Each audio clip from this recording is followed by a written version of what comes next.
আল্লাহ পাক নবীদেরকে লক্ষ্য করে বলেন, ওয়ালাউ আশরাকু, যদি তোমরা শরীক করো, লাহাবিতু আনহুম মা কানু ইয়ামালুন, তাহলে তোমাদের জীবনের সমস্ত আমল বরবাদ হয়ে যাবে। লিকুল্লি নাবিয়্যিন দাওয়াতুন মুস্তাজাবা, আল্লাহ পাক প্রত্যেকটা নবীকে একটা কবুলযোগ্য মুনাজাত করার অনুমোদন দিয়েছেন। ফাতাআজ্জালা লিকুল্লি নাবিয়্যিন দাওয়াতুহু, প্রত্যেক নবী তার সেই দোয়াটা দ্রুত করে ফেলেছেন। আল্লাহর নবী বলেন, আমি আমার সেই বিশেষ দোয়াটা কিয়ামত পর্যন্ত মুলতবি রেখে দিয়েছি আমার ওই সমস্ত উম্মতের জন্য, আমার ওই সমস্ত উম্মতের জন্য যেই সমস্ত উম্মতেরা শিরিক না করে দুনিয়ার জমিন থেকে বিদায় নেবে। আমি আল্লাহর রসুল ওই উম্মতদের জন্য সেই দোয়াটা রেখে দিয়েছি। হাসরের ময়দানে শিরিক না করে মারলে, শিরিক না করে কবরে ঢুকলে আমি নবী তাদেরকে সুপারিশ করব। সম্মানিত উপস্থিতি, আমি আপনাদের খেদমতে মহাগ্রন্থ আল কোরআনুল কারীমের বরকতপূর্ণ সূরা সূরাতুন নিসার 36 নম্বর আয়াতের প্রথম অংশ থেকে তেলাওয়াত করেছি। নবীজি মুহাম্মদ মুস্তাফা সাল্লাল্লাহু আলাইহি ওয়াসাল্লামের অসংখ্য বরকতপূর্ণ হাদিস থেকে একটি হাদিস পাঠ করেছি। উভয়ের সমন্বয়ে সংক্ষিপ্ত সময় কথা রাখবো ইনশাআল্লাহ। আল্লাহ পাক যেন আমাকে এবং আপনাদের সকলকে আমল করার তৌফিক দেন। সকলে বলি আমিন। আরো জোরে বলি আমিন। পৃথিবীতে আমরা মানুষ, আমরা মায়ের আদেশ পালন করি, বাবার আদেশ পালন করি, অনেক সময় পীর মাশায়েখদের আদেশ পালন করি।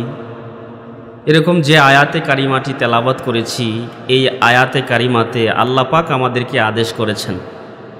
তো গুরুত্বের বিবেচনায় এই আদেশটা সর্বসেরা, সর্বশ্রেষ্ঠ আদেশ, কি বলুন ঠিক কিনা? মায়ের আদেশ, বাবার আদেশ, তারপরে হচ্ছে পীরের আদেশ, ওস্তাদের আদেশ, মুরব্বীদের আদেশ, সর্বসেরা আদেশ হচ্ছে আল্লাহর আদেশ। আল্লাহ পাক যেটা আদেশ করেছেন এটা অবশ্যই আমাদের পালন করতে হবে। এই আয়াতে অনেকগুলো আদেশ আল্লাহ পাক করেছেন, তার মধ্যে 1 নম্বরে হচ্ছে ওয়াবুদুল্লাহ। আল্লাহ পাক বলেছেন, তোমরা আমি আল্লাহর ইবাদত করো। আমরা ইবাদত করব কার? একটু আওয়াজে কথা বলতে হবে।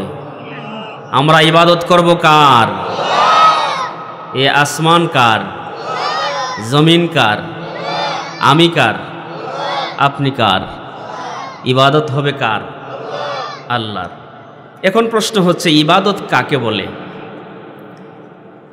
আল্লামা ফখরুদ্দিন রাজি রহমতুল্লাহি আলাইহি লিখেছেন, আল ইমতিসালু বি আওয়ামিরিল্লাহ, আল্লাহ পাকের যত আদেশ রয়েছে তা মান্য করা।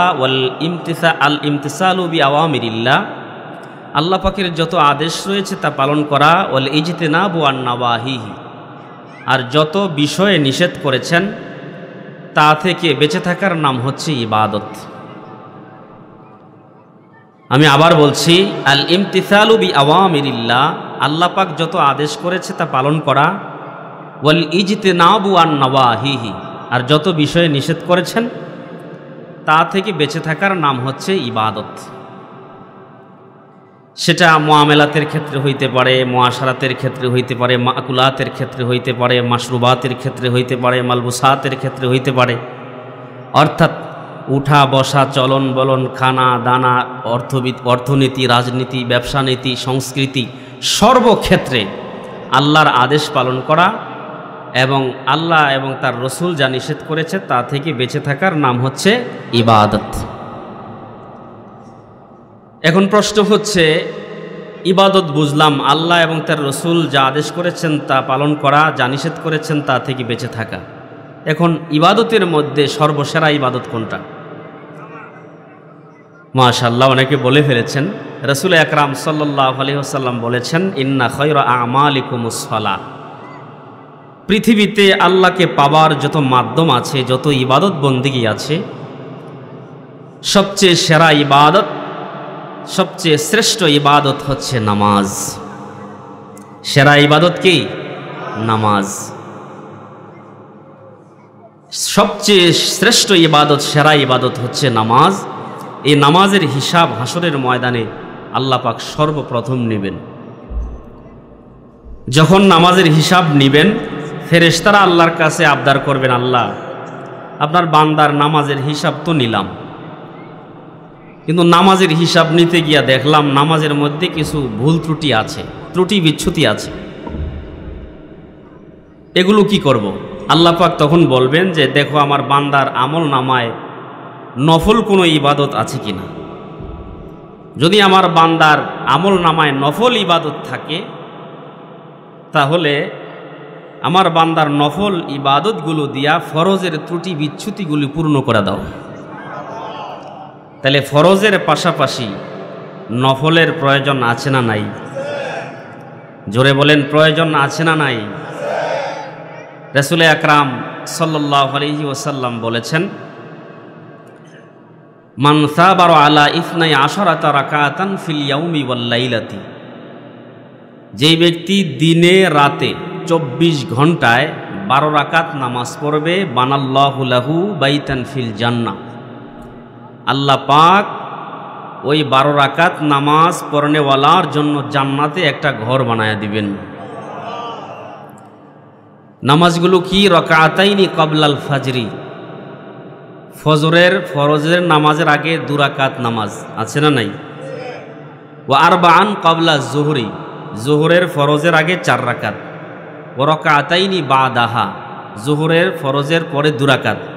ওয়া রাকাতাইনি বাদাল মাগরিবি, মাগরিবের পরে 2 রাকাত। ওয়া রাকাতাইনি বাদাল ইশা, এশারের ফরজের পরে 2 রাকাত। এই হলো 12 রাকাত নামাজ। বলুন সুবহানাল্লাহ। পড়ব তো ইনশাআল্লাহ? কারা কারা পড়ব? হাত জাগাই তো। আল্লাহ কবুল করুন, সকলে বলি আমিন। হাত নামান। এবার আসুন না আসরের নামাজ। আসরের নামাজ কয় রাকাত? জোরে বলেন। 8 রাকাত। আমরা 4 রাকাত ফরজ পড়ি, আর ফরজের আগে যে 4 রাকাত আছে এটা পড়ি না। আমরা অনেকে এটাকে পড়ার প্রয়োজন বোধ করিও না, অথচ হাদিসে এসেছে মান সাল্লা 4 রাকাতিন ক্বাবলাল আসরি, যেই ব্যক্তি আসরের ফরজের আগে 4 রাকাত নামাজ পড়বে, কানাত লাহু জুন্নাতুম মিনান নার, এই আসরের 4 রাকাত সুন্নত নামাজ তাকে জাহান্নাম থেকে বাঁচানোর জন্য ডাল হিসেবে কাজ করবে। ফেরেশতারা যখন কোনো অন্যায় অপরাধের কারণে তাকে জাহান্নামে নিতে থাকবে, এই আসরের 4 রাকাত সুন্নত নামাজ দাঁড়ায়া বলবে ফেরেশতারা থামেন, আমি হইলাম দুনিয়ার আসরের 4 রাকাত সুন্নত নামাজ, আমি তাকে জাহান্নামে নিতে দেব না, এই মুহূর্তে তাকে আমি জান্নাতে নিয়ে যাব। এবার আসুন মাগরিবের নামাজ। মাগরিবের নামাজের ফরজের পরে আমরা গল্পগুজব করি, আড্ডা দেই, চায়ের দোকানে বসি, ঘন্টার পর ঘন্টা বসে থাকি। রাসূল আকরাম সাল্লাল্লাহু আলাইহি ওয়াসাল্লাম বলেছেন, মান সাল্লাল মাগরিব, যে ব্যক্তি মাগরিবের নামাজ পড়বে, মান সাল্লা বাদাল মাগরিবি 6 রাকাতিন, যে ব্যক্তি মাগরিবের নামাজ পড়ে, মাগরিবের নামাজের পরে 2 রাকাত করে 6 রাকাত নামাজ পড়বে। কয় রাকাত? 6 রাকাত। শর্ত আছে হাদিসের মধ্যে একটা, লাম ইয়াতাকাল্লাম ফিমা বাইনাহুন্না বিসুইন উদিলনা লাহু বিইবাদাতি 12 সানা, কোনো কথাবার্তা না বলে যেই ব্যক্তি 6 রাকাত নামাজ পড়বে, 12 বছর নফল ইবাদত করলে যেই পরিমাণ সওয়াব হয়, ওই পরিমাণ সওয়াব বান্দার আমল নামায় আল্লাহ পাক দিয়ে দিবেন। এবার আসুন ফজরের নামাজের পরে। ফজরের নামাজের পরে আমরা যারা কৃষক শ্রেণীর মানুষ আছি, কাজটা যদি নিজের হয় তাহলে অবসর সময়, অল্প সময় বৈশা ব্যক্তিগত কাজ যেহেতু একটু পরে করলেও সমস্যা নাই, কি বলুন ঠিক কিনা? আল্লাহর রসুল বলেছেন, মান সাল্লাল ফাজরা ফি জামাআতিন, যেই ব্যক্তি ফজরের নামাজ জামাতের সাথে পড়ল, সুম্মা কাদা, এরপরে আপন জায়গায় বসে রইল, বসে বসে ইয়াযকুরুল্লাহ, আল্লাহর জিকির করতে থাকলো, হাত্তা তাতলুয়া শামস, এরপরে সূর্য উদিত হলো, সূর্য উদিত হওয়ার 20 থেকে 23 মিনিট পরে সুম্মা সাল্লা রাকাতাইনি, যেই ব্যক্তি 2 রাকাত নামাজ পড়বে, কানা লাহু হাজ্জাতুন ওয়া উমরাতুন, তার আমল নামায় একটা হজ এবং একটা উমরার সওয়াব দেওয়া হবে। পড়ব তো ইনশাআল্লাহ? পড়ব ইনশাআল্লাহ। যদি আপনারা কেউ এই আমলগুলো করেন তো আজকের ওয়াজ সার্থকতা আসবে, কি বলুন ঠিক কিনা? আর যদি আলোচনা করার পরে, শোনার পরে কেউ আমল না করেন, তাহলে এই ওয়াজ শোনারও সার্থকতা নেই, শ্রবণ করারও সার্থকতা নেই, বলারও সার্থকতা নেই, কি বলুন ঠিক কিনা? করব তো ইনশাআল্লাহ। এই যে ইবাদত, ফরজ ইবাদতের পাশাপাশি কিছু নফল ইবাদত, এই নফল ইবাদত ফরজ ইবাদত মোটেই নেই। অথচ পৃথিবীতে যত নবী রসুল এসেছেন, সমস্ত নবী রসুল এই ইবাদতের প্রতি তার জাতিকে আহ্বান করেছেন, তার উম্মতকে এক আল্লাহর ইবাদতের প্রতি ডাকছেন। এক আল্লাহর ইবাদত করার জন্য উম্মতকে সমস্ত নবী রসুলরা আহ্বান করেছেন। তার কয়েকটা উদাহরণ আমি পেশ করছি। হযরতে নূহ আলাইহিস সালাম এমন একজন দামি পয়গাম্বর, যিনি তার উম্মতকে এক আল্লাহর ইবাদতের প্রতি আহ্বান করেছেন। যেমন কোরআনুল কারীমের সূরাতুল হুদের 24 এবং 25 নম্বর আয়াতে আল্লাহ পাক উল্লেখ করেছেন, ওয়ালাকাদ আরসালনা নূহান ইলা কওমিহি ইন্নী লাকুম নাযীরুম মুবিন আল্লা তা'বুদু ইল্লাল্লাহ। পয়গম্বর নূহ আলাইহিস সালাম তার জাতিকে এক আল্লাহর ইবাদত করার জন্য আহ্বান করেছেন। এক আল্লাহর ইবাদতের জন্য তার জাতিকে ডেকেছেন। এক আল্লাহর ইবাদত করার জন্য তার দেশবাসীকে, তার এলাকাবাসীকে আহ্বান করেছেন। একদিন দুদিন নয়, তিনি কতদিন আহ্বান করেছেন। সূরা আল আনকাবুতের 14 নম্বর আয়াতে আল্লাহ পাক বলেছেন, ফালাবিথা ফীহিম আলফা সানাতিন ইল্লা 50 আমা। পয়গম্বর নূহ আলাইহিস সালাম তার জাতিকে একদিন দুদিন নয়, তার জাতিকে 50 কম 1000 বৎসর আল্লাহ পাকের ইবাদতের জন্য আহ্বান করেছেন। তার মানে 950 বৎসর তিনি তার জাতিকে আহ্বান করেছেন। এমনিভাবে কোরআনুল কারীমে দেখুন, হযরতে হুদ আলাইহিস সালাম আল্লাহ পাকের ইবাদতের প্রতি মানুষকে আহ্বান করেছেন। ওয়া ইলা আদিন আখাহুম হুদান ক্বালা ইয়া কওমি ইবুদুল্লাহা মা লাকুম মিন ইলাহিন গায়রু। হযরতে হুদ আলাইহিস সালাম তার আদ জাতির কাছে এসে বলেছেন, ও আমার আদ জাতি, আমি আল্লাহর পক্ষ থেকে একজন প্রেরিত পয়গম্বর, এক আল্লাহর ইবাদত ব্যতি রেখে ভিন্ন কোনো মাবুদের ইবাদত করা যাবে না। হযরতে হুদ আলাইহিস সালাম তিনিও শত শত বৎসর তার উম্মতকে, তার জাতিকে এক আল্লাহর ইবাদতের প্রতি আহ্বান করেছেন। কোরআনুল কারীমে সূরাতুল আরাফের 65 নম্বর আয়াতে আল্লাহ পাক আলোচনা করেছেন। আরেক জায়গায় দেখুন, আল্লাহ জাল্লা শানুহু সূরাতুল আরাফের 73 নম্বর আয়াতে আরেকজন পয়গম্বরের আলোচনা করেছেন। আল্লাহ জাল্লা শানুহু বলেন, এমনিভাবে আমি হযরতে সালেহ আলাইহিস সালামের কাছে, তার দেশবাসীর কাছে সালেহ পয়গম্বরকে প্রেরণ করেছি। পয়গম্বর সালেহ আলাইহিস সালাম তিনিও তার জাতিকে, তার দেশবাসীকে এক আল্লাহর ইবাদতের প্রতি আহ্বান করেছেন। এমনিভাবে কোরআনুল কারীমের সূরাতুল আরাফের 85 নম্বর আয়াতে আরেকজন নবীর আলোচনা করেছেন। ওয়া ইলা মাদিয়ানা আখাহুম শুআইবা ক্বালা ইয়া কওমি ইবুদুল্লাহা মা লাকুম মিন ইলাহিন গায়রু। পয়গম্বর শুআইব আলাইহিস সালাম তিনিও তার জাতিকে এক আল্লাহর ইবাদতের প্রতি আহ্বান করেছেন। এক আল্লাহর ইবাদত করার জন্য তার এলাকাবাসীকে, তার জাতিকে ডাকছেন। শত শত বৎসর এইভাবে তিনি আহ্বান করেছেন। এমনিভাবে হযরতে ঈসা আলাইহিস সালাম তিনিও তার জাতিকে আহ্বান করেছেন। কোরআনুল কারীম সূরা আলে ইমরানের 51 নম্বর আয়াতে আল্লাহ পাক বলেছেন, হযরতে ঈসা আলাইহিস সালামের বক্তব্যটা তুলে ধরেছেন। ঈসা আলাইহিস সালাম তার জাতির কাছে বলেছেন, ইন্নাল্লাহা রাব্বি, আল্লাহ হলো আমার রব, ও রব্বুকুম, তোমাদের রব, হাযা সিরাতুম মুস্তাকিম, এটাই হলো সিরাতে মুস্তাকিম। সর্বশেষে পৃথিবীতে আসলেন আমাদের নবী হযরত মুহাম্মদ মুস্তাফা সাল্লাল্লাহু আলাইহি ওয়াসাল্লাম, নবী, আখিরি নবী, সরদার নবী। তিনিও এই পৃথিবীতে আসার পরে তার জাতিকে, তার উম্মতকে এক আল্লাহর ইবাদতের প্রতি আহ্বান করেছেন। এর প্রমাণ রয়েছে সূরাতুল বাকারার 21তম আয়াতে। আল্লাহ জাল্লা শানুহু নবীজি মুহাম্মদ সাল্লাল্লাহু আলাইহি ওয়াসাল্লামের কথাগুলো, বক্তব্যগুলো তুলে ধরেছেন। আল্লাহর রাসূল বলেছেন, ইয়া আইয়ুহান নাসু উবুদু রাব্বাকুমুল্লাযী খালাকাকুম ওয়াল্লাযীনা মিন ক্বাবলিকুম লাআল্লাকুম তাত্তাকুন। আল্লাহর নবী এসে বলেছেন, হে মানব জাতি, তোমরা এক আল্লাহর ইবাদত করো, যিনি তোমাদেরকে সৃষ্টি করেছেন, তোমাদের বাপ দাদাদেরকে সৃষ্টি করেছেন।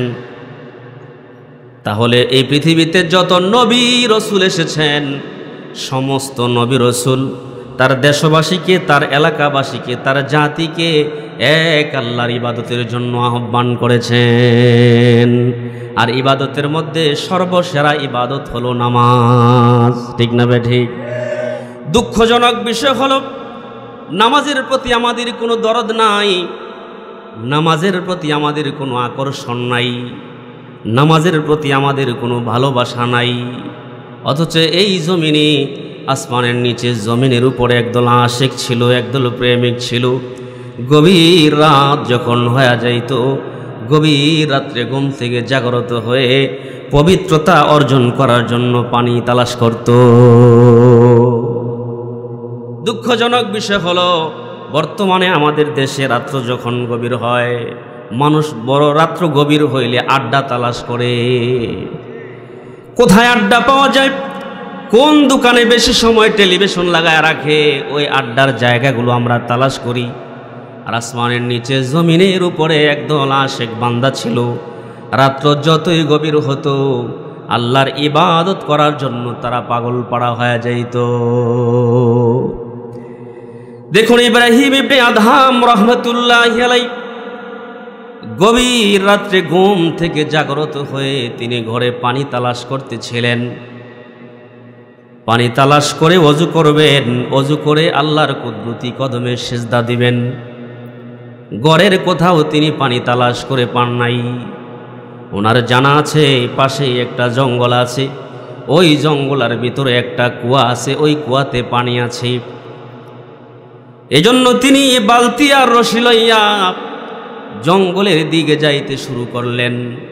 বালতি রশি লইয়া ওই কূপের ভিতরে বালতিটা ফেললেন। রশি টানতে টানতে যেই মাত্র ওনার কাছে বালতিটা হাতের কাছে আসলো, তাকায়া দেখে বালতিতে পানি নাই। রব্বুল ইজ্জাতুল জালাল ওই বালতিতে পানি না দিয়া, রব্বুল ইজ্জাতুল জালাল ওই বালতিটাকে স্বর্ণ দিয়া ভর্তি করে দিছে। ইব্রাহিম ইবনে আদহাম রাহমাতুল্লাহি আলাইহি চোখের পানি ফেলে কান্দে আর বলে, মাওলা,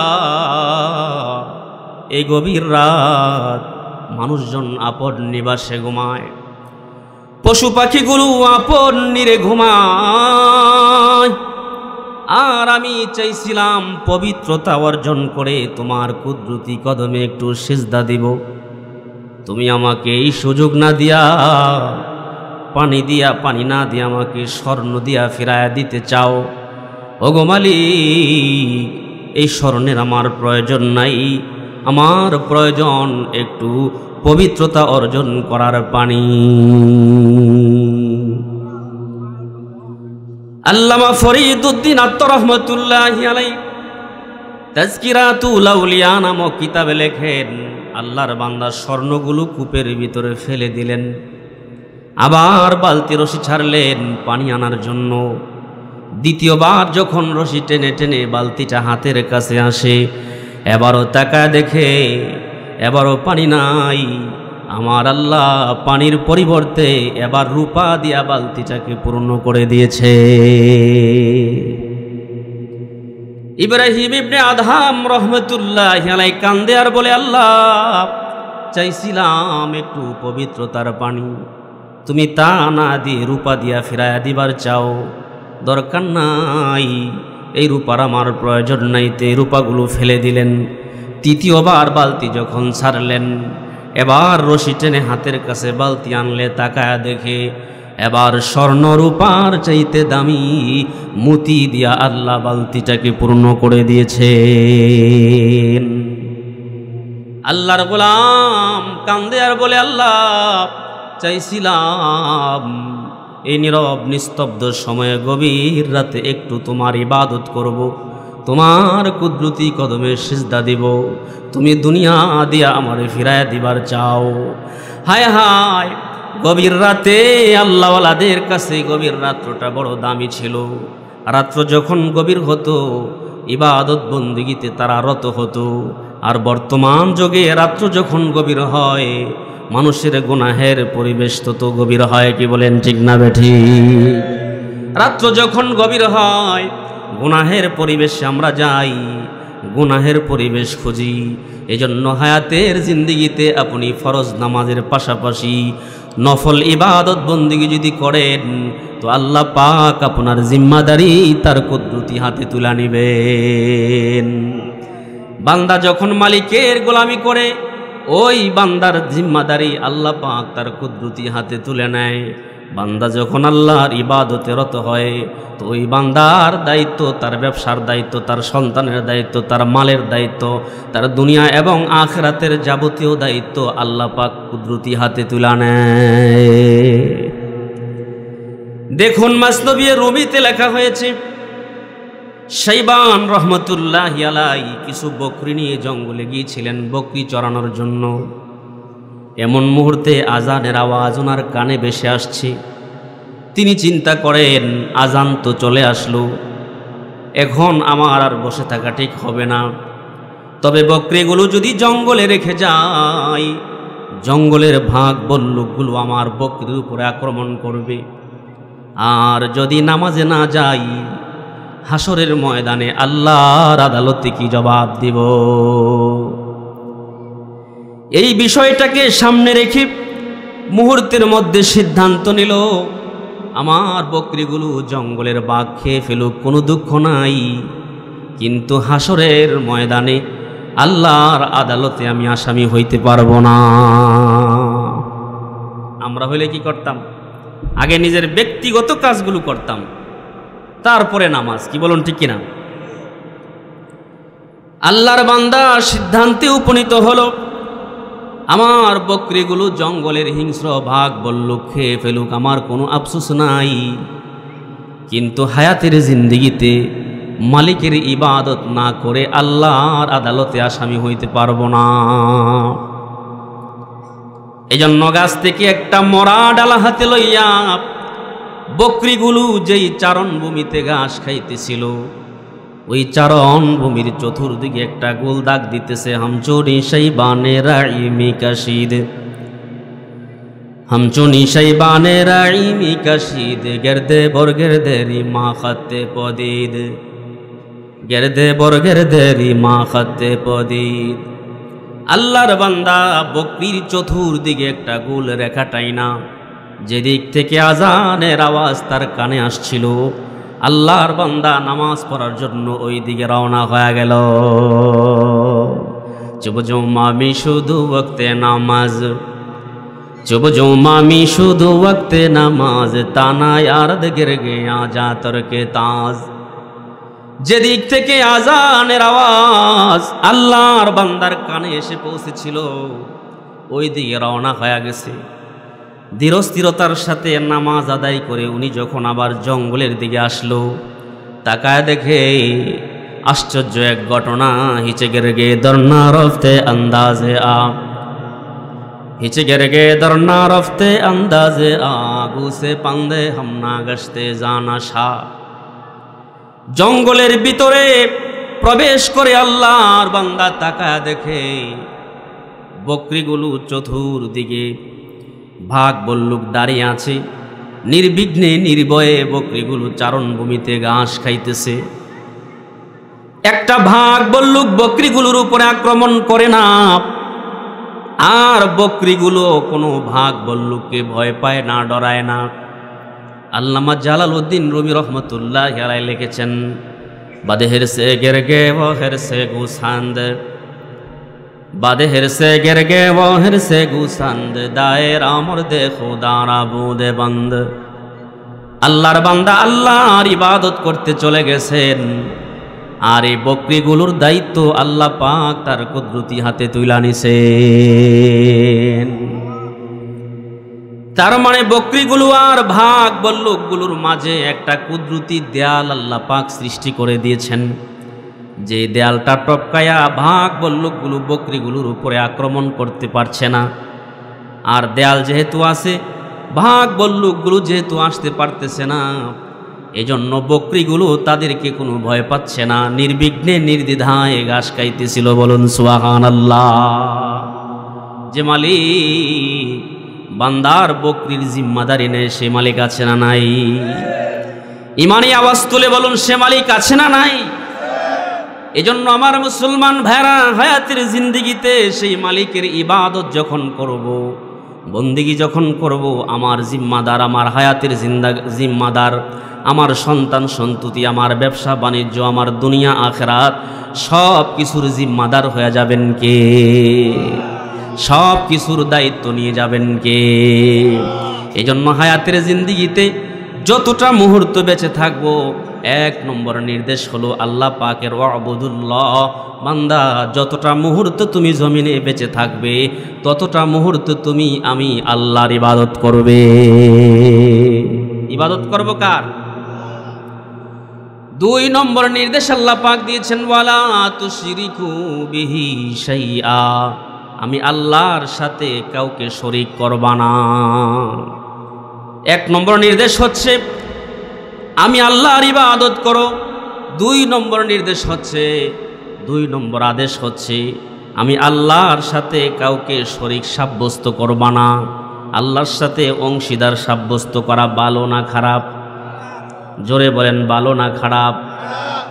রব্বুল ইজ্জাতুল জালাল পৃথিবীতে যত অন্যায় অপরাধ আপনি করতে পারেন করেন, সমস্যা নাই, আল্লাহ পাক ক্ষমা করবেন। একটা মাত্র পাপ পৃথিবীতে আছে, যে পাপটা করলে আল্লাহ পাক ওই বান্দাকে ক্ষমা করেন না।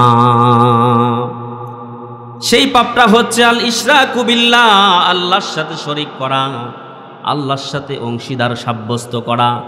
আল্লাহর সাথে কোনো অংশীদার যখন সাব্যস্ত করবেন, এত বড় পাপ আপনার আমল নামায় জমা হবে, আল্লাহ পাক আপনাকে ক্ষমা করবেন না।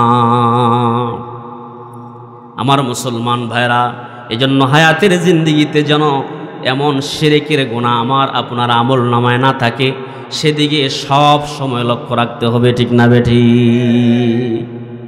শিরক করলে কত ধরনের ক্ষতি হইতে পারে কোরআন হাদিসে অনেক আলোচনা আছে। আমি মোটা 4-5টা কথা আমি আপনাদেরকে শোনাই। কেউ যদি আল্লাহর সাথে অংশীদার সাব্যস্ত করে তাহলে তার এক নম্বর ক্ষতি হচ্ছে আল্লাহ পাক তাকে ক্ষমা করবেন না। কি করবেন না? জোরে বলেন, কি করবেন না? কেউ যদি দুনিয়ায় শিরিক করে, আল্লাহর সাথে অংশীদার সাব্যস্ত করে, তার এক নম্বর ক্ষতি হচ্ছে আল্লাহ পাক তাকে ক্ষমা করবেন না, মাফ করবেন না। দলিল হচ্ছে সূরাতুন নিসার 48 নম্বর আয়াত। আল্লাহ পাক বলেন, ইন্নাল্লাহা লা ইয়াগফিরু আন ইউশরাকা বিহি, যেই ব্যক্তি আল্লাহর সাথে অংশীদার করে আল্লাহ পাক তাকে ক্ষমা করবেন না। ওয়া ইয়াগফিরু মা দুনা যালিকা লিমান ইয়াশা, এছাড়া অন্য কোনো পাপ যদি কেউ করে ইচ্ছে করলে আল্লাহ মাফ করবেন, কিন্তু কেউ যদি শিরিক করে ওই শিরিককারীর গুনাহ আল্লাহ পাক মাফ করবেন না। শিরিক করার 2 নম্বর ক্ষতি হচ্ছে সূরাতুন নিসার 48 নম্বর আয়াতের শেষ অংশে আল্লাহ পাক বলেছেন, ওয়া মাই ইউশরিক বিল্লাহি ফাকাদ ইফতারা ইসমান আযীমা, যে ব্যক্তি আল্লাহর সাথে শিরিক করলো সেই ব্যক্তি মহা পাপে আবদ্ধ হলো। বলুন নাউযুবিল্লাহ। সাধারণ পাপ না, যে শিরিক করলো সে মহা পাপে আবদ্ধ হলো। শিরিক করার 3 নম্বর গুনাহ হলো, 3 নম্বর ক্ষতি হলো, কেউ যদি আল্লাহ পাকের সাথে অংশীদার সাব্যস্ত করে শিরিক করে তার কি হইতে পারে? 3 নম্বর ক্ষতি হচ্ছে, কুরআনুল কারীমে আল্লাহ পাক ইরশাদ করেছেন, ওয়া মাই ইউশরিক বিল্লাহি ফাকাদ দাল্লা দালালাম বাঈদা, যে ব্যক্তি আল্লাহর সাথে শরীক করবে সে গুমরাহির চূড়ান্ত সীমানায় পৌঁছে যাবে। বলুন নাউজুবিল্লাহ। এটা সূরাতুন নিসার 116 নম্বর আয়াত। শিরিক করার 3 নম্বর ক্ষতি হচ্ছে, যে ব্যক্তি আল্লাহর সাথে অংশীদার সাব্যস্ত করবে সেই ব্যক্তি গুমরাহির চূড়ান্ত সীমানায় পৌঁছে যাবে। শিরিক করার 4 নম্বর ক্ষতি হচ্ছে, কুরআনুল কারীম সূরাতুল হজের 31 নম্বর আয়াতে আল্লাহ পাক বলেছেন, ওয়া মাই ইউশরিক বিল্লাহ, যে ব্যক্তি আল্লাহর সাথে শিরিক করে, শিরিক করলো, ফাকান্নামা খাররা মিনাস সামা, সে যেন আকাশ থেকে পড়ে গেল, ফাতাখতাফুহুত তায়রু, পাখি তাকে ছো মেরে নিয়ে গেল, আও তাহাবি বিহির রিহু ফি মাকানিন সাহিক, অথবা প্রচণ্ড বাতাস তাকে ছো মেরে দূরবর্তী কোথাও নিক্ষেপ করলো। তার মানে আল্লাহ পাক শিরিককারীর কোনো জিম্মাদারি নেন না। নাউজুবিল্লাহ। আল্লাহ পাক তার কোনো দায় দায়িত্ব নেন না। শিরিক করার 5ম নম্বর ক্ষতি হচ্ছে, যেই ব্যক্তি আল্লাহর সাথে শিরিক করবে, সূরাতুল মায়েদার 72 নম্বর আয়াতে আল্লাহ পাক বলেন, ওয়া মাই ইউশরিক বিল্লাহ, যে ব্যক্তি আল্লাহর সাথে শিরিক করবে, ফাকাদ হারামাল্লাহু আলাইহিল জান্নাহ, ওই ব্যক্তির জন্য আল্লাহ পাক জান্নাত হারাম করে দিবেন। জান্নাত তার কপালে জুটবে না। ওয়া মাওয়াহুন নার, তার ঠিকানা হবে জাহান্নাম। বলুন নাউজুবিল্লাহ। এজন্য রাসূল আকরাম সাল্লাল্লাহু আলাইহি ওয়াসাল্লাম বলেছেন, শিরিক না করার জন্য বুখারী শরীফের 156 নম্বর হাদিসে এসেছে, আল্লাহর রাসূল বলেছেন, যেই ব্যক্তি শিরিক না করে, শিরিক করে মৃত্যুবরণ করবে, উদখিলান নার, ওই ব্যক্তিকে জাহান্নামে নিক্ষেপ করা হবে। বলেন নাউজুবিল্লাহ। তাহলে এই 5টা ক্ষতির আলোচনা করলাম। এতে বোঝা গেল শিরিক করা আসলেই চরম জঘন্য। কি বলুন, ঠিক না বেঠিক? এজন্য নিজে শিরিক করব না, নিজের সন্তান সন্ততি আত্মীয় স্বজন কেউ যেন শিরিক না করে, এজন্য শিরিক না করার তালিম দিতে হবে, শিরিক না করার শিক্ষা দিতে হবে। কি বলেন, ঠিক না বেঠিক? বর্তমান যুগে আমরা সন্তানকে কিভাবে ফেসবুক চালাইতে হবে এটা শিক্ষা দেই, কিভাবে ইমু চালাইতে হবে এটা শিক্ষা দেই, কিভাবে টুইটার চালাতে হবে শিক্ষা দেই, কিভাবে ফ্রি ফায়ার খেলতে হবে শিক্ষা দেই। কিন্তু কোনো পিতামাতা সন্তানকে শিরিক কিভাবে, শিরিক থেকে বাঁচতে হয় এই শিক্ষা দেয় না। ঠিক না বেঠিক? এজন্য নিজেও শিরিক করবেন না, সন্তানও যেন শিরিক না করে সেদিকে লক্ষ্য রাখতে হবে। প্রয়োজনে সন্তানকে ওয়াজ নসিহত করতে হবে, শিরিক না করার তালিম দিতে হবে, শিক্ষা দিতে হবে। এমন একজন বাবার আলোচনা আল্লাহ কুরআনুল কারীমে করেছেন। কুরআনুল কারীমের 31 নম্বর সূরা, সূরাতুল লুকমানে আল্লাহ পাক সূরাতুল লুকমানের 13 নম্বর আয়াতে লুকমান আলাইহিস সালাম তার সন্তানকে বলতেছেন, ইয়া বুনাইয়া, হে বৎস, হে ছেলে, লা তুশরিক বিল্লাহ, আল্লাহর সাথে শিরিক করবা না, ইন্নাশ শিরকা লাযুলমুন আযীম, শিরিক হচ্ছে চরম জুলম। শিরিকের মতো জঘন্যতম পাপ আর পৃথিবীতে নেই। বাবা সন্তানকে শিক্ষা দিচ্ছে, ইয়া বুনাইয়া লা তুশরিক বিল্লাহ, আল্লাহর সাথে শিরিক করবে না, ইন্নাশ শিরকা লাযুলমুন আযীম, শিরিক হচ্ছে চরম জুলুম। কয়জন পিতা সন্তানকে শিরিক না করার তালিম দিচ্ছেন বলেন? আমরা নিজেরাই শিরিকের মধ্যে ডুবে আছি। কি বলেন, ঠিক না বেঠিক? দেখুন আমাদের নবীজি হযরত মুহাম্মদ মুস্তাফা সাল্লাল্লাহু আলাইহি ওয়াসাল্লাম, তিনিও তার প্রিয় একজন সাহাবীকে শিরিক না করার তালিম দিচ্ছেন। আবু দারদা রাদিয়াল্লাহু তাআলা আনহুকে বলেন, আবু দারদা, হায়াতের জিন্দেগিতে কোনোদিন তুমি আল্লাহর সাথে শিরিক করবা না, আল্লাহর সাথে অংশীদার সাব্যস্ত করিও না। ওয়াইন কতিলতা, যদিও তোমাকে হত্যা করা হয়, আও হুররিকতা, অথবা আগুন দিয়ে জ্বালিয়ে দেওয়া হয়, তোমাকে হত্যা করা হলে কিংবা আগুন দিয়া জ্বালিয়ে দেওয়া হলেও তুমি আল্লাহর সাথে কোনোদিন অংশীদার সাব্যস্ত করবা না। এটা এত জঘন্য পাপ, এটা এত জঘন্য। এজন্য আল্লাহ পাক পৃথিবীতে যত নবী রাসূল এসেছেন, পৃথিবীতে আদম আলাইহিস সালাম থেকে আমাদের নবীজি সাল্লাল্লাহু আলাইহি ওয়াসাল্লাম পর্যন্ত যত নবী রাসূল এসেছেন, সমস্ত নবী রাসূলদেরকে আল্লাহ পাক সতর্ক করেছেন, ও নবীরা, তোমরা যদি আমি আল্লাহর সাথে শরীক করো, অংশীদার সাব্যস্ত করো, তাহলে তোমাদের জীবনের সমস্ত আমল বরবাদ হয়ে যাবে। কুরআনুল কারীমের সূরাতুল আনআমের ৮৮ নম্বর আয়াতে তার প্রমাণ রয়েছে। আল্লাহ পাক নবীদেরকে লক্ষ্য করে বলেন, ওয়ালাউ আশরাকু, যদি তোমরা শরীক করো, লাহাবিতু আনহুম মা কানু ইয়ামালুন, তাহলে তোমাদের জীবনের সমস্ত আমল বরবাদ হয়ে যাবে। আল্লাহ পাক নবীদেরকে এই কথা বলছেন, আর আমাদের অবস্থা কোথায় হবে বলেন? সর্বশেষে আমাদের নবী হযরত মুহাম্মদ মুস্তাফা সাল্লাল্লাহু আলাইহি ওয়াসাল্লামকেও আল্লাহ এত ভালোবাসেন, যে নবীকে এই জমিন থেকে সপ্ত আকাশ পাড়ি দিয়া মেরাজে নিছেন, ওই নবীকেও সতর্ক করে বলছেন, লাইন আশরাকতা, নবী আপনি যদি শিরিক করেন, লা ইয়াহবাতান্না আমালুকা, তাহলে আপনার আমলও নষ্ট হয়ে যাবে, ওয়ালা তাকুনান্না মিনাল খাসিরিন, এবং আপনি ক্ষতিগ্রস্তদের অন্তর্ভুক্ত হয়ে যাবেন। সূরাতুজ জুমারের ৬৫ নম্বর আয়াতে আল্লাহ পাক প্যারা নবী, সরকার নবী, সাইয়্যিদ নবী মুহাম্মদ নবী সাল্লাল্লাহু আলাইহি ওয়াসাল্লাম নবীকে সতর্ক করেন, যেই নবীর মতো এত সম্মান পৃথিবীতে আল্লাহ কাউকে দেন নাই, দিবেনও না। ওই নবীকে বলেন, লা ইন আশরাকতা, নবী তুমি যদি শিরিক করো, লা ইয়াহবাতান্না আমালুকা, তোমার আমল বরবাদ হয়ে যাবে, ওয়ালা তাকুনান্না মিনাল খাসিরিন, এবং ক্ষতিগ্রস্তদের অন্তর্ভুক্ত হয়ে যাবে।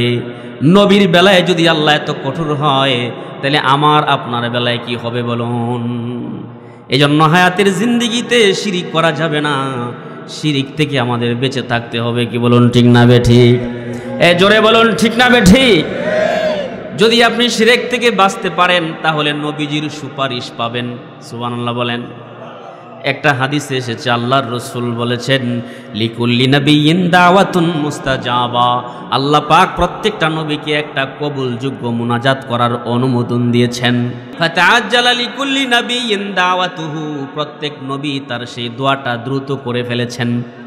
যেমন নূহ আলাইহিস সালাম তার উম্মতকে বলছেন, আল্লাহ তুমি সব ধ্বংস করে দাও, এমনিভাবে সমস্ত নবী রাসূলরা সেই বিশেষ দোয়াটা করে ফেলেছেন। আল্লাহর নবী বলেন, আমি আমার সেই বিশেষ দোয়াটা কিয়ামত পর্যন্ত মুলতবি রেখে দিয়েছি আমার ওই সমস্ত উম্মতের জন্য, আমার ওই সমস্ত উম্মতের জন্য যেই সমস্ত উম্মতেরা শিরিক না করে দুনিয়ার জমিন থেকে বিদায় নেবে। আমি আল্লাহর রসুল ওই উম্মতদের জন্য সেই দোয়াটা রেখে দিয়েছি। হাসরের ময়দানে শিরিক না করে মারলে, শিরিক না করে কবরে ঢুকলে আমি নবী তাদেরকে সুপারিশ করব। তাহলে আল্লাহ তাআলা ২ নম্বর আদেশ করেছেন, ওয়ালা তুশরিকু বিহি শাইআ, কোনো কিছু আমার সাথে শরীক করবা না, অংশীদার সাব্যস্ত করবা না। তাহলে ২ নম্বর আদেশ, আল্লাহর সাথে শরীক করা যাবে। জোরে বলেন, শরীক করা যাবে? আল্লাহর সাথে শরীক করা যাবে না। এখন প্রশ্ন হচ্ছে, হুজুর আল্লাহর সাথে কোন কাজ করলে শরীক হয়? জানার দরকার আছে না নাই? মোটা মোটা ৩টা কথা আমি আপনাদেরকে বলি, আশা করি বুঝা ফেলবেন। আল আকিলু তাকফিহিল ইশারা, বুদ্ধিমানের জন্য ইশারাই যথেষ্ট, আর বোকা মানুষকে ধাক্কাইলেও তো বুঝবে না। কি বলুন, ঠিক কিনা? তার মধ্যে ১ নম্বর হলো আশশিরকু বিল ওয়াহদানিয়াতি, আল্লাহর একত্ববাদের সাথে অংশীদার সাব্যস্ত করা। তার মানে আল্লাহ একজন। আল্লাহ কয়জন? এই আল্লাহ একের জায়গায় যদি ভিন্ন কোনো আল্লাহকে কেউ মানে, কেউ স্বীকার করে, তাহলে সে শিরকে লিপ্ত হলো। এমন শিরকে লিপ্ত হলে আল্লাহ তারে ক্ষমা করবেন না। আল্লাহ পাক তার জন্য জান্নাত হারাম করে দিয়েছেন। বলুন নাউজুবিল্লাহ। আল্লাহ কয়জন? জোরে বলুন, আল্লাহ কয়জন? ভিন্ন কোনো আল্লাহ যদি থাকতো, দ্বিতীয় কোনো যদি আল্লাহ থাকতো, তাহলে আসমান জমিন ঠিক থাকতো না, এগুলো ভেঙ্গে চুরমার হয়ে যেত। কুরআনুল কারীমে আল্লাহ পাক বলেছেন, লাউ কানা ফীহিমা আলিহাতুন ইল্লাল্লাহু লাফাসাদাতা, এক আল্লাহ ছাড়া ভিন্ন কোনো আল্লাহ যদি থাকতো, তো আসমান জমিন ভেঙ্গে চুরমার হয়ে যাইত। কি বলেন, ঠিক না বেঠি? এক আল্লাহ কইতো আজকে বাজারে মাহফিল হবে, আর এক আল্লাহ কইতো বাজারে কোনো মাহফিল নাই। কি বলেন, ঠিক না বেঠি? তাহলে ২ আল্লাহ মিল্লা মারামারি করত। ঠিক না বেঠি? এক আল্লাহ ছাড়া কোনো ভিন্ন আল্লাহ আছে? একে বলে আশশিরকু বিল ওয়াহদানিয়াতি, এক আল্লাহ ছাড়া ভিন্ন কোনো আল্লাহ নাই। এই জায়গায় যদি ভিন্ন কোনো আল্লাহ কেউ মানে, তাহলে সে শিরকে লিপ্ত হলো। এমন ব্যক্তিকে আল্লাহ ক্ষমা করবেন না, জান্নাত দিবেন না। এমন ব্যক্তির উপরে আল্লাহ লানত, বলুন নাউজুবিল্লাহ। 2 নম্বর হলো আশিরকু বিআফআলিল্লাহ, আল্লাহর কাজকর্মের মধ্যে শিরিক করা। রিজিকের মালিককে, হায়াতের মালিককে, সব কিছুর মালিক আল্লাহ। আপনি যদি মনে করেন আমার রিজিক দেয় আমার বাবা, আমার রিজিক দেয় আমার ওই সৈয়দির পোলাটা, বিদেশ থেকে রিজিক পাঠায় আর আমি পয়সা পয়সা খাই, তাহলে শিরক হবে কি হবে না? কোরআনুল কারীমে আল্লাহ পাক বলেছেন, ওমা মিন দাব্বাতিন ফিল আরদি ইল্লা আলাল্লাহি রিজকুহা, পৃথিবীতে যত বিচরণশীল প্রাণী আছে সমস্ত বিচরণশীল প্রাণীর রিজিকের দায়িত্ব কার হাতে? তাহলে হায়াতের মালিককে, কেউ হয় হায়াত দিতে পারবে, রিজিকের মালিককে কেউ রিজিক দিতে পারবে। এই সমস্ত আসবাবপত্র যেগুলো আল্লাহ দেয়, এগুলো যদি মনে করেন যে আমার পীর বাবাও দেয়, সন্তান দেওয়ার মালিককে নাকি পীরে, নাকি কোনো দরবার থেকে পাওয়া যাবে, এরকম যদি কেউ মনে করে, সঙ্গে সঙ্গে শিরিক হবে। আর শিরিক হলে তার দুনিয়া আখিরাত বরবাদ হবে। 3 নম্বর আশিরকু বিল ইবাদা, ইবাদতে শিরিক করা। এই কপালটা একমাত্র আল্লাহর জন্য। কার জন্য বলেন? কেউ যদি এই কপাল দিয়া কোনো মানুষের পায়ে সেজদা করে, তাইলে সে শিরিক করলো কি করলো না? আমি নিজ চোখে অনেক মানুষকে দেখেছি যে এই কপাল দিয়া আমরা আল্লাহকে সেজদা করি, এই কপাল দিয়া কবরে সেজদা করতে আমি নিজ চোখে দেখেছি। দেখছেন আপনারা? জোরে বলেন, দেখছেন? কেউ যদি এই কপাল দিয়া আল্লাহকে সেজদা না দিয়া কোনো মাখলুককে, গাছেরে, মাছেরে, পাথরকে, চন্দ্রকে, সূর্যকে, পীরকে, কবরকে, কেউ যদি এমন কোনো জায়গায় সেজদা দেয়, এই সেজদাটা শুধুমাত্র আল্লাহর জন্যই দেওয়া উচিত। এছাড়া ভিন্ন কোনো জায়গায় যদি কেউ কপাল ঠেকায়, সঙ্গে সঙ্গে সে মুশরিক হবে, সাথে সাথে সে বেঈমান হয়ে যাবে। কি বলেন, ঠিক না বেঠিক? তাইলে আল্লাহ পাকের 2 নম্বর আদেশ হলো শিরিক করা যাবে। জোরে বলেন, শিরিক করা যাবে। 3 নম্বর আদেশ হলো ওয়াবিল ওয়ালিদাইনি ইহসানা, পিতামাতার উপরে ইহসান করো। পিতামাতা আছে না নাই? অনেকের মা নাই, অনেকের বাবা নাই, কবরে চলে গেছে। আবার এখানে আমরা যারা আছি এমন মানুষও আছে মাও নাই, বাবাও নাই। কি বলেন, ঠিক না বেঠিক? আমার মুসলমান ভাইরা, পিতামাতার প্রতি ইহসান করা। এখন প্রশ্ন হচ্ছে, ইহসান কেমনে করে? পিতামাতার সাথে ইহসান কেমনে করব? আল্লাহ পাক নিজেই 5টা ব্যাখ্যা করেছেন। কয়টা ব্যাখ্যা করেছেন? এই 5টা কাজ যদি পিতামাতার সাথে আপনি করে থাকেন, তাইলে আপনি ইহসান করলেন। আর যদি না করে থাকেন, তাইলে আপনি ইহসান করেন নাই। আপনার দুনিয়াও বরবাদ, আখিরাতও বরবাদ। শোনার দরকার আছে না নাই? ইহসানের 5টা ব্যাখ্যা আল্লাহ পাক করে দিয়েছেন। তার মধ্যে 1 নম্বর হলো ইম্মা ইয়াবলুগান্না ইনদাকাল কিবারা আহাদুহুমা আও কিলাহুমা ফালা তাকুল লাহুমা উফ। মা বাবার উভয়ের একজন কিংবা উভয়জন যখন বার্ধক্যে উপনীত হয়, ওই মা বাবার উভয়জন কিংবা উভয়ের একজন বয়স্ক হয়ে গেলে, তাদের কোনো কাজকর্মের কারণে, তাদের কোনো কর্মকাণ্ডের কারণে সন্তান তুমি নাক ছিটকাতে পারবা না। মা বাবার কোনো কাজে সন্তান নাক ছিটকাইতে পারবা না। মা বাবা এমন দৌলত, আর মা বাবা সন্তানকে এমন ভালোবাসে, পৃথিবীর কোনো মানুষ যদি আপনাকে ভালোবাসে, মহব্বত করে, বুঝবেন সেই ভালোবাসায় কোনো না কোনো স্বার্থ লুকায়িত আছে।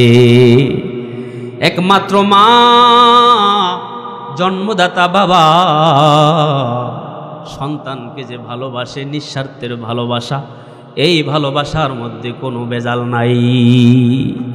আম্মা জান আয়েশা রাদিয়াল্লাহু তাআলা আনহা বলেন, নবী গো, পৃথিবীতে কোনো মা সন্তানকে যেন নিঃস্বার্থে ভালোবাসে, এই চিত্রটা আমি আজ দেখেছি। আল্লাহর নবী কো আয়েশা, মা সন্তানকে নিঃস্বার্থের ভালোবাসি কেমনে তুমি দেখলা? কই, আমি 2টা খেজুর নিয়ে ইফতার করতে বসছিলাম, এমন মুহূর্তে একজন ভিখারি আইসা ডাক দিছে, ঘরে কে আছো মা? আজকে 3 দিন যাবত অনাহারে আছি, না খেয়ে আছি, আমাকে একটু খাবার দাও। আমি আমার খাদেমাকে বললাম, খাদেমা যা খেজুরটা, একটা খেজুর ওই ভিখারির হাতে দিয়ায়। খাদেমা যখন একটা খেজুর ভিখারির হাতে দিল, ভিখারি খেজুরটা মুষ্টিবদ্ধ কইরা একটা দৌড় দিছে। আমি ঘর থেকে তাকায় দেখলাম মহিলাটা দৌড়াচ্ছে বহুদূর পর্যন্ত দৌড়াইয়া একটা জায়গায় গিয়া থামছে। ও নবীজি, আমি তাকায় দেখলাম ওই দূরবর্তী জায়গায় মহিলার 2টো সন্তান মাটিতে ক্ষুধার জ্বালায় গড়াগড়ি করতেছে। মা খেজুরটা লইয়া 2টা সন্তানকে মাটির থেকে উঠাইয়া একটা খেজুর 2 ভাগ কইরা 2টা সন্তানের মুখে তুলা দিছে।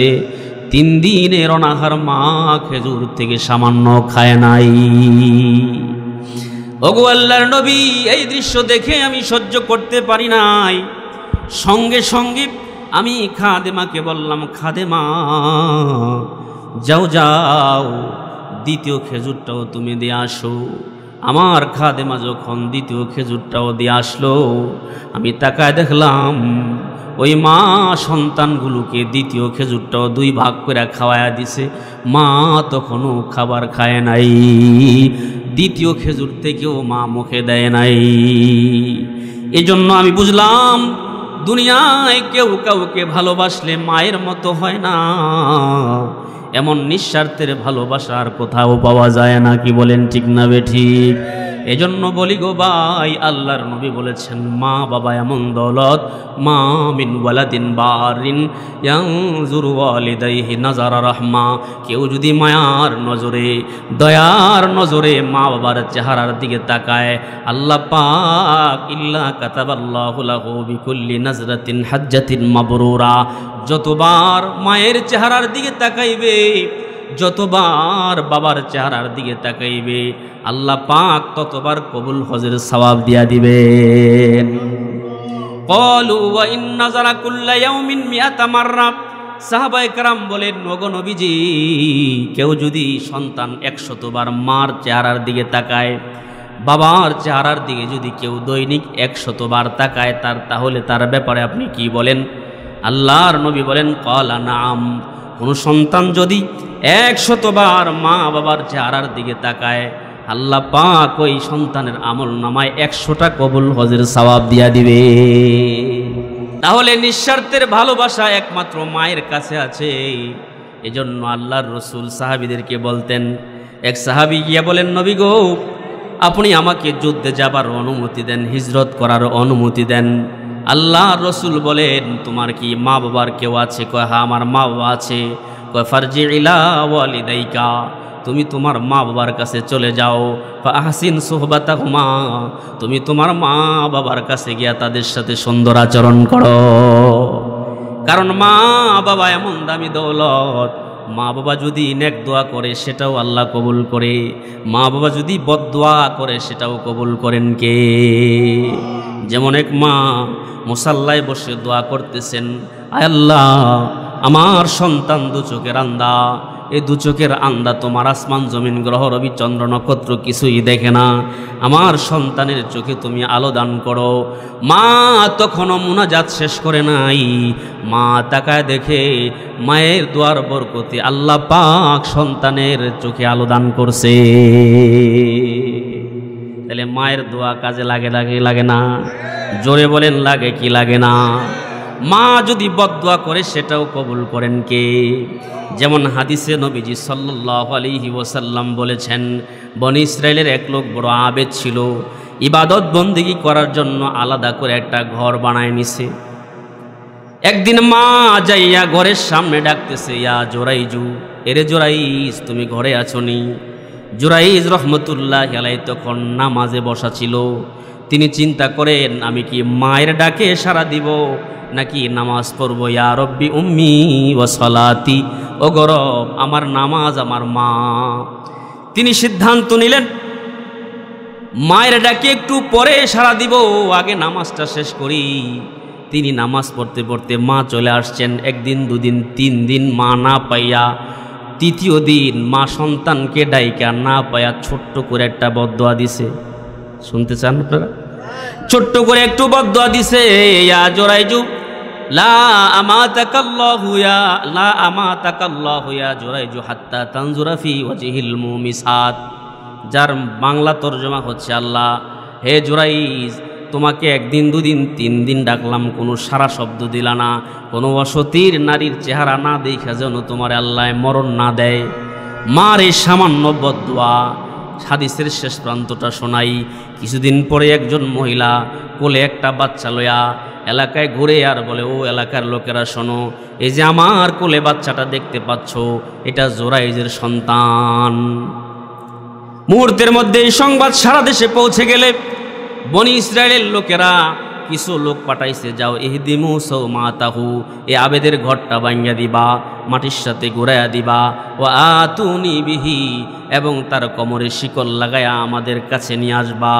নিয়ে যাওয়া হলে জিজ্ঞাসা করে, জুরাইজ, তোমাকে মনে করছিলাম তুমি সবচাইতে বড় আবেদ, সবচাইতে পরহেজগার, তোমার দ্বারা এমন কাজটা কেমনে হইল?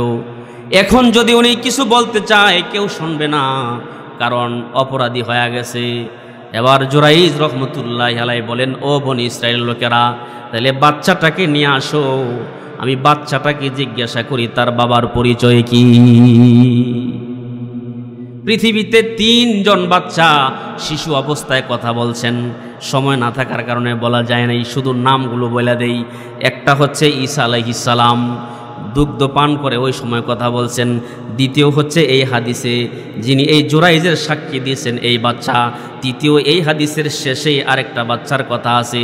এই 3টা শিশু বাচ্চা কোলের দুগ্ধ পান করাকালীন কথা বলছে, বলুন সুবহানাল্লাহ। বাচ্চাটাকে আনা হলে হাদিসে আসছে, ফাতানা ফি বাতনিহি, বাচ্চার পেটে খোসা দিয়া জিজ্ঞাসা করতেছে, ইয়া গুলাম মান আবুকা, হে বৎস বলো তোমার বাবার নাম কি? বাচ্চাটা পরিষ্কার ভাষায় জবাব দিল, ও বনি ইসরায়েল লোকেরা শোনো, ফুলানুর রাই, আমার বাবা হচ্ছে অমুক রাখাল। এবার বনি ইসরায়েলের বুঝতে বাকি নাই, এতক্ষণ ওনার সাথে যা করা হয়েছে সব অন্যায় করা হয়েছে। এখন বলতেছে, ও জুরাইজ শোনো, আতাজালু সৌমাতাকা মিন যাহাবিন, আমরা কি তোমার ইবাদতখানাটা স্বর্ণ দিয়ে বানায় দিব নাকি রূপা দিয়া বানায় নিতে চাও? তুমি যেমনে কও এমনি বানায় দিব। আর এতক্ষণ যা আচরণ তোমার সাথে করছি সবগুলোই আমরা খারাপ করেছি, তুমি কিভাবে ঘরটা বানায় নিতে চাও? জুরাইজ রহমতুল্লাহ আলাইহি বলেন, রুদ্দুহা কামা কানাত, স্বর্ণ রূপার ঘরের আমার দরকার নাই, আমার ঘরটা যেমন মাটির ছিল এমন হলেই চলবে। তবে আমার এই পরিস্থিতি কেন হলো, এই হাকিকতটা আমি শোনাইতে চাই। আমার কেন এই অবস্থা হলো, আমি কেন এত লাঞ্ছিত হলাম, আমি কেন এত অপমানিত হলাম, তোমরা এই হাকিকতটা শোনো। কয় সেটা আবার কি? কয় আদরাকতানি দাওয়াতা উম্মি, আমার মায়ের বদদুয়া আমারে নাগাল পাইছে। 3 দিন ডাইকা আমার মা আমারে পায় নাই, একটু বদদুয়া দিছিল, অন্য কিছু না। এত অপমানিত লাঞ্ছিত হওয়ার সবচাইতে বড় কারণ হলো মায়ের বদদুয়া। এজন্য হায়াতের জিন্দেগিতে যাদের মা বাবা আছে, মা বাবার বদদুয়া নেবেন না, মা বাবার কদরদানি করবেন। আল্লাহ পাক কবুল করুন, সকলে বলি আমিন। আসসালামু আলাইকুম রহমতুল্লাহ।